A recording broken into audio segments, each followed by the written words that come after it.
Yesterday, you were at the 9/11 memorial. We were all watching that. And J.D. Vance was supposed to be with you. He went out to be with Charlie Kirk's family and to get the body back to his hometown in Arizona. And you said you were going to award him the Presidential Medal of Freedom, which is very nice of you. Any updates on this suspect? Yeah. Can I always say, I think, just to protect us all, and so Fox doesn't get sued, and we all don't get sued, and everything else. But I think with a high degree of certainty, we have him in custody, right? In custody. Everyone did a great job. We worked with the local police, the governor. Everybody did a great job. You know, getting somebody that you start off with absolutely nothing. And we started off with a clip that made him look like an ant that was almost useless. We just saw there was somebody up there. And so much work has been done over the last 2.5 days. You know, it's amazing, actually, when you start off with that and then all of a sudden you get lucky or talent or whatever it is. But, yeah, I think we're in great shape. Mr. President, he's in custody. Your suspicion was that he was radical left, and now you have more information. What can you share with us about his ideology? Yeah, Lawrence, let me just... And by the way, Lawrence is doing a good job. What's going on here? Job, yeah. I'll tell you what, I'm very proud of you. Thank you, sir. I said you were going to do well. Yeah, I think that I don't want to go too far. I'd like to tell you some stories at how it happened, but essentially somebody that was very close to him turned him in. And that happens when you had some of those good shots. Somebody is going to say, whether it's a parent or whatever, I'd rather not say right now. They're going to announce it today, sometime later, probably talk about that. But somebody close to him turned him, you know, they said, whoa.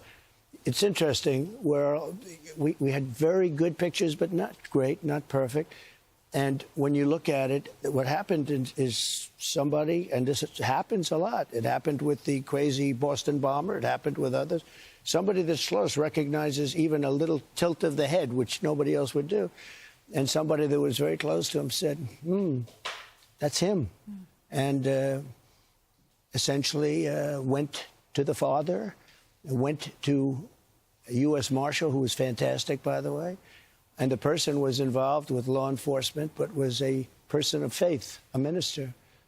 And brought him to a U.S. Marshal, who was fantastic. And the father convinced the son, this is it. And again, I'm always subject to be corrected, but you know, I'm just giving you, based on what I'm hearing, they'll give you a much more active. I just heard about it 5 minutes before I walked in. As I'm walking in, they said, looking real good. They have the person that they wanted. So you have breaking news, don't you, huh? Thank you. You always have breaking news, Ainsley. Right. Sean's going to be very disappointed that we're not doing it on his show. He'll be very thankful and appreciative of the police officers that got this guy. They did a great job, everybody. And everybody worked together. Pam Bondi is incredible, by the way.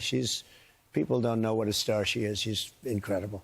And it all worked out. Could I ask you just some clarification? So a pastor was able to turn him in, or they got the family of the shooter to turn them in? Well, it was a minister, and the minister went to a minister who was involved with law enforcement, by the way. And his good friend is a top U.S. Marshal. And they took it from there. And then it was a father got involved, namely his father, and said, we got to go in. And they, so I understand it. And again, subject to change. But, you know, the facts are the facts. We have the person that we think is the person we're looking for. But they drove into the police headquarters, and he's there now. Did the father know about what the son had done? I don't know. I'm going to let you get all those questions later, because I can't tell you how accurate. The bottom line is they have somebody that they think did it.